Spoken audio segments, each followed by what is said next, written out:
जब भी हम कोई फ़ास्ट यानी व्रत रखते हैं तो सिर्फ़ ये नहीं होता है कि हमें ये नहीं खाना या वो चीज़ें नहीं खानी या ऐसे रूल्स फ़ॉलो करने हैं। मतलब वो सारी चीज़ें तो हम करते ही हैं, लेकिन व्रत रहने का असली मकसद यही होता है कि हमें वो सुकून और शांति मिले। और अब सवाल ये है कि वो सैटिस्फैक्शन और वो सुकून मिलता कैसे है? तो मैं आज इस पूरी वीडियो में ऐसे 5 पॉइंट्स डिस्कस करूँगी जिससे आप सिर्फ अपने शरीर पर ही कंट्रोल नहीं बल्कि आत्मा यानी सोल को भी पवित्र कर सकते हैं। So first point is this कि व्रत में सेवा का भाव होना बहुत ज़रूरी है। मतलब कि सिर्फ व्रत रखना ही नहीं बल्कि व्रत के साथ साथ सेवा करना भी बहुत ज़रूरी है।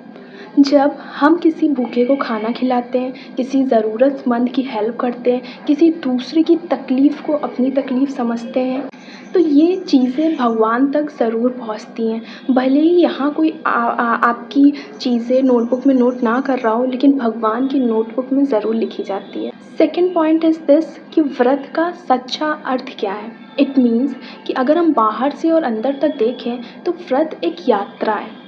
क्योंकि पेट खाली रखना तो फिर भी आसान है, लेकिन मन साफ रखना सबसे बड़ी तपस्या है। जब हम उन छोटी-छोटी बुराइयों से भी फ़ास्ट करने लग जाएँ, जैसे किसी को अपने आप से कंपेयर करना, किसी को देखकर जेलस होना और झूठ बोलना, गुस्सा करना, तो अगर इन सब चीज़ों से ही हम बच पाएँ, तो सबसे बड़ा व्रत तो यही है।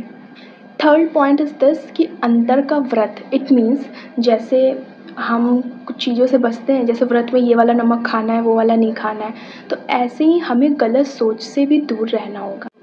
जैसे किसी की गलती होने पर भी किसी को माफ़ कर देना और किसी के लिए दया का भाव जागना, क्योंकि वो कहते हैं ना कि भगवान भूख नहीं भावना देखते हैं। नंबर 4 इज़ कि व्रत एक आवाज़ है। तो अब समझते हैं कि कैसे। तो अगर भूख पेट के अलावा मन में हो, जैसे कुछ सीखने की भूख, शांति की भूख, प्यार की भूख, जहाँ हो वहीं रुक जाने की भूख, इसलिए ज़्यादा भागो मत, जहाँ हो वहीं रुक जाओ और थैंकफुल रहो उन सभी चीज़ों के लिए जो आपको मिल रही हैं।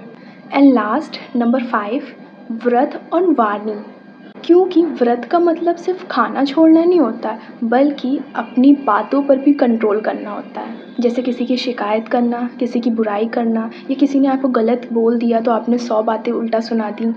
तो ऐसा बिल्कुल नहीं करना है, क्योंकि भले आपको यहाँ कोई ऑब्ज़र्व ना कर रहा हो, पर आपसे और हम सबसे ऊपर कोई है जो वहाँ बैठा है और हम सबकी हर एक एक्टिविटी को नोटिस कर रहा है और 24 आवर्स नज़र उनकी हमारे ऊपर रहती है।